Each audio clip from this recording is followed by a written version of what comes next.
আজি মোৰ এই মুহূৰ্তত আপোনালোকক এটা মোৰ খুব ভাল লগা এটা চিঠিৰ অনুভৱ মই আপোনালোকক শ্বেয়াৰ কৰিব বিচাৰিছোঁ। মোৰ মনৰ অনুভৱ মোৰ ভাল লগা।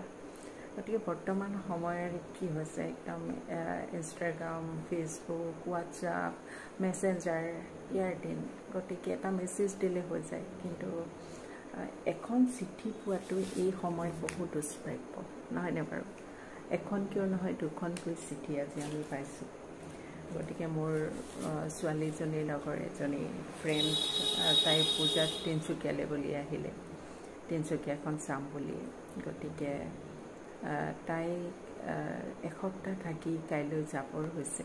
যোৱাৰ আগমুহূৰ্তত মোক ক'লে, আণ্টি মই আজি বজাৰত যাওঁ, দুইজনী। ঠিক আছে যোৱা। তাৰপিছত বজাৰৰ পৰা আহি কি কৰিছে, তাই আমাক গিফ্ট দিছে আৰু এখন লগত চিঠি।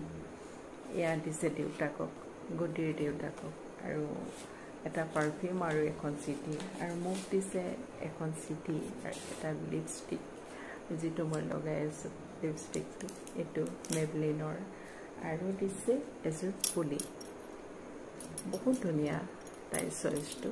কিন্তু এইটো নহয় যে তাই আমাক গিফ্ট দিছে এই কথাটোৰ কাৰণে আমাৰ ভাল লাগিছে, এইটো নহয়। মোৰ এইটো কাৰণে ভাল লাগিছে যে এনেকুৱা যান্ত্ৰিকতাৰ যুগত চিঠি লিখিছে আমালৈ। কোনটো সময়ত লিখিছে আমি গম নাপাওঁ, কিন্তু খুব মনটো ভৰি গ'ল। আমাৰ দুয়োটাৰে ইমান ভাল লাগিছে। আৰু আমি তাইক কৈছোঁ যে তুমি ষ্টুডেণ্ট হয়, যেতিয়া তুমি চাকৰি কৰিবা তেতিয়া আমাক গিফ্ট দিবা। এতিয়া আমাক গিফ্ট নিদিয়া হ'লেও হয়, চিঠিখন দিয়া হ'লেও হয় আমাক। গতিকে যি নহওক, তাই মৰমতে দিছে, আমি গ্ৰহণ কৰিছোঁ। আৰু এই আপাহতে তাইলৈ আমাৰ বহুত আশীৰ্বাদ। আমি মাক দেউতাকৰ আশীৰ্বাদৰ বাবে আমি কি দিব পাৰোঁ।